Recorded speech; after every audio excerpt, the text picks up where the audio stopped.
Hi, everybody. My name is Tara. I'm a compulsive eater. I weigh and measure 3 meals a day off the gray sheet. I commit them to my awesome sponsor. I don't eat between meals no matter what, and abstinence gives me a kick ass life today. And my abstinence date is March 14th, 2015. That was not my first day one in gray sheet. My first day one in gray sheet was the end of May of 2002, and I know that because our oldest was a year old, and we were coming home from Maine. We were going back to Everett, which is where we lived at the time, and I had eaten my brains out that weekend, and I had been in and out of OA since uh, 1997, and at this point, I was so sick, I was scared. Like I just felt scared. And and I called a friend of ours who is no longer in Gray Sheet, but she was a strong, strong Gray Sheeter for a very long time, and she helped a lot of people, including me. And I know I was coming home from Memorial Day weekend, so I'm guessing my first meeting was maybe over at the Divinity School that week, maybe a Tuesday night. I'm not sure. Harvard Divinity School, and I got a sponsor that first night, and and I stayed abstinent for over a year. I actually trained and ran a marathon with that person that brought me in during my first year. I'm 55 now, and I'm like, who who does that?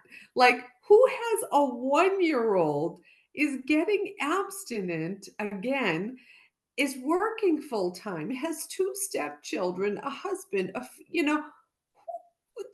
anybody under 40, freaking enjoy it, okay? Like live large because you can, you know? And um and so I'm kind of using this as to what happened and what it's like now. I'm not going to go through my whole life um because there's a whole bunch. Basically, I always wanted food. All right. And so like that's kind of it. Um and I went to the meetings in Cambridge and in Watertown and at the Divinity School, and my life got better, like kind of right away. My life got better. But I will say that despite being in live meetings, somehow it never got ingrained in my head, plan and protect no matter what. Like that just wasn't there. And I'm not saying the message wasn't there. I'm saying it didn't get into my head, into my psyche. And there came a time, and it's ridiculous when I think about it. It was right before that marathon. I pulled up to work. I went and looked in the back seat, and my lunch wasn't there. And I'm an educator, but at that time, I wasn't in a classroom. I didn't have a classroom job, which meant I could go down the street and get what I needed to get an abstinent lunch. And instead, I said, screw it, and set up myself for, I'm thinking this was 2004, for 4 years of absolute debacle. And part of that was significant financial ruin with my family. A 100-pound pregnancy that was to come later. Um, a major geographic cure, moving my family from um, Everett to southern Maine. Just a mess, just a mess, a mess, a mess. And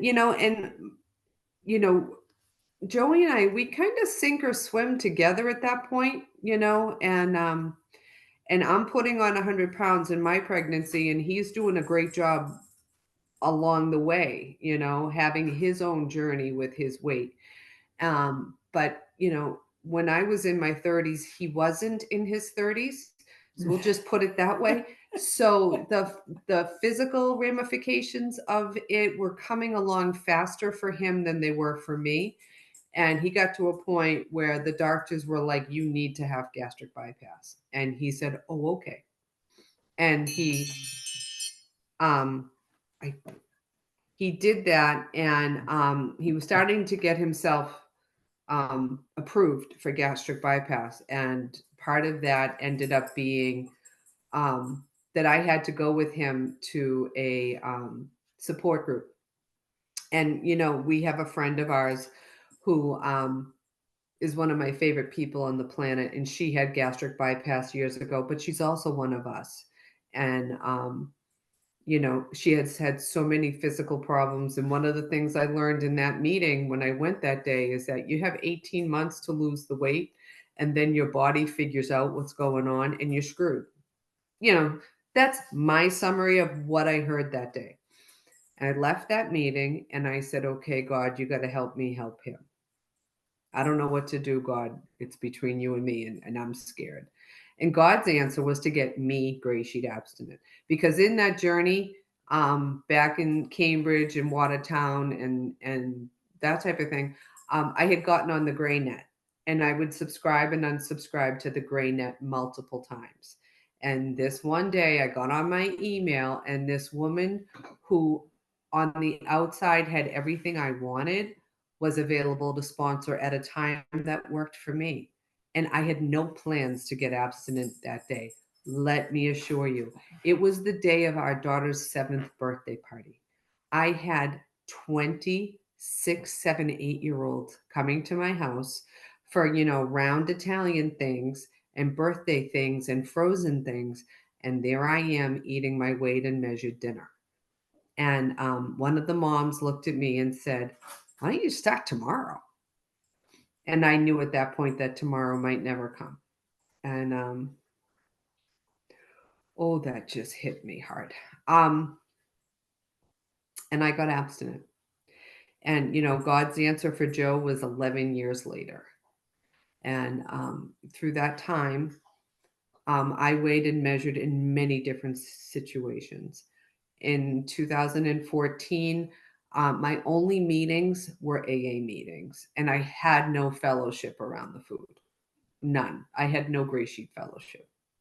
And my scale failed. Well, there was one day at school that something had happened, and I called the sponsor at the time, and she's like, that's a break, and you need to get a new sponsor. Okay. And I found a new sponsor. And then within a week or so or two, my scale failed in a restaurant. I tried to call my sponsor. I didn't get her. I didn't try to call anyone else, and made my daughter's dance teacher my higher power.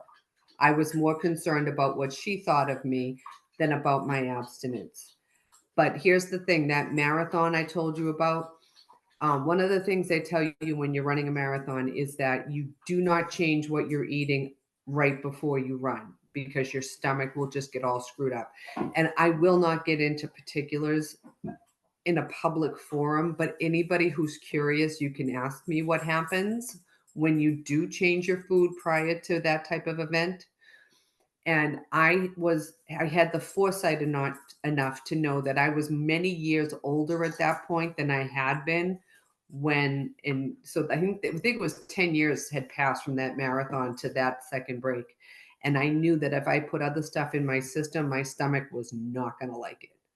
So I just waited till the next day. I called my sponsor and I went back to day one.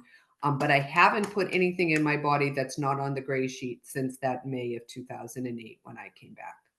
And I'm very grateful for that. So that's kind of what happened, and what it's like now. And many people on this meeting know January 4th, my mother fell and had a bilateral brain bleed. And after 2 weeks in the hospital and 2 weeks in rehab, needed 24-hour care. And I was her my brother and I were her 24-hour care. And, I tried managing, thank goodness our kids are both out of the house right now. I tried managing work and my mom, and could see all the balls that were starting to fall at school, and knew that I wasn't willing to drop my mother. And so I've been on FMLA full time since February 6th. And And fuck it, they're not here. The boys aren't here. I was off for the weekend and she fell again and had another bleed and got taken back to the hospital, and she never came home. And what does that, no matter what, look like? The day I got the call from my father, I had been on my way to school, so I had my lunch in my bag. And I went right down to Boston from here. And my father called me again on the way and said I couldn't go to the hospital, that it wasn't visiting hours yet. And I went to their house. Now, folks, when I tell you I had the weirdest goddamn bag of backup going for dinner to the Brigham and Women's, I mean, I don't even remember. I think there was a jar of roasted vegetables, and like I just went to their house and like, what's gonna make it? What, because I was at their house and stuff like that, and I might have stopped at Trader Joe's, but I knew I had what I needed, and I knew I had a scale, and that's how I went to the hospital. And I would come home here. It was only two. No, yeah, she was only home for 2 weeks when she went back to the hospital, but I kept going back down to be with my dad. And the other piece of that is my dad is an amputee and he's 82, and his bedroom and bathroom are on the second floor, and he's a stubborn Irishman who wouldn't buy one of those lift thingies up for the stairs and stuff. And I haven't had an appetite in a while, but I can't say I haven't missed a meal, because part of the debacle around the funeral, my mother has let us know that she was not happy about this. This was an accident. She had a lot more life to live, and she had plans, and she had girlfriends, and it was fucking hard. But so she let us know, like, this was not her idea. And one of the ways she let us know is that the morning she passed, before she had even passed, my father started throwing up. And I thought it was grief, because we had been at the hospital the day before, and I had already gotten the call from the ICU doctor, and I had already made the call in conjunction with my father that it was going to be comfort and dignity. And we spent 8 hours at the hospital that day. And he said to me in the morning, we got the call from the hospital, and that she had passed while we weren't there, around 5:30 in the morning. He had been up throwing up already. I thought it was grief. Nope. He then passed that stomach bug to my brother, who then passed it to me. So the Saturday after she passed, and the funeral, the wake was Monday and the funeral was Tuesday, I lost my lunch and didn't eat dinner. So those are the 2 meals I did not consume this whole time. And if you're on the No Matter What page, you know that instead of buying me flowers, my wonderful husband bought me a beautiful big fruit. And it was delicious. I've never lost my taste. But I eat because it's time, and the support I have received. So here's one thing I will say, and this is a big thing for service, is that thank you, Beth. I've got 1 minute left, right? I got it. Thank you, honey. I'm in a book group with women that are in AA and Al-Anon, and I always identify as being a GreySheeter too. So when I'm there, and this one woman from Al-Anon looked at me. It was right around St. Patrick's Day, so it was a week before she passed, and said to me, "Now look at every bit of service, everything you have ever done for anybody else is about to come back to you, and you need to accept it. Just say yes." And that has been one of the most powerful and uncomfortable things I've ever done. And I did it, and let people do for me. So much so, and this is where I'll and I won't kind of just leave off on this, but as we pulled up to as we pulled up to the church and we're in 2 limos, the adults are in one limo, the kids are in another. The funeral director opens the door and says, "Hey, one of the girls threw up in the limo." And so all 6 parents that are in the limo say, "Which one?" "The one in the black dress." There were 5 girls. They were all wearing black. We didn't know which one he meant. And it was ours, who gets car sick. And so there I am with her purse and her jacket that are covered in vomit. And I'm going into the church to go into a bathroom. And my sister, who passed 11 years ago, her best friend, one of her very close friends, is coming out of the bathroom. And I said to her, "I'm really sorry. It's you." And I gave it to her. And she's like, "Good, give it to me, give it to me." I sent her a Starbucks gift card later on saying, "I'm really sorry it was you in the bathroom." And that's it. That's life on life's terms today. That's how I celebrated my 9th anniversary. And my mother would be proud. And that's the other thing I'll say is that I keep telling people when I get to heaven and I run into her, I don't have to run and hide in the other room. I know I did everything I could do. And so that's it for me. You don't have to eat no matter what.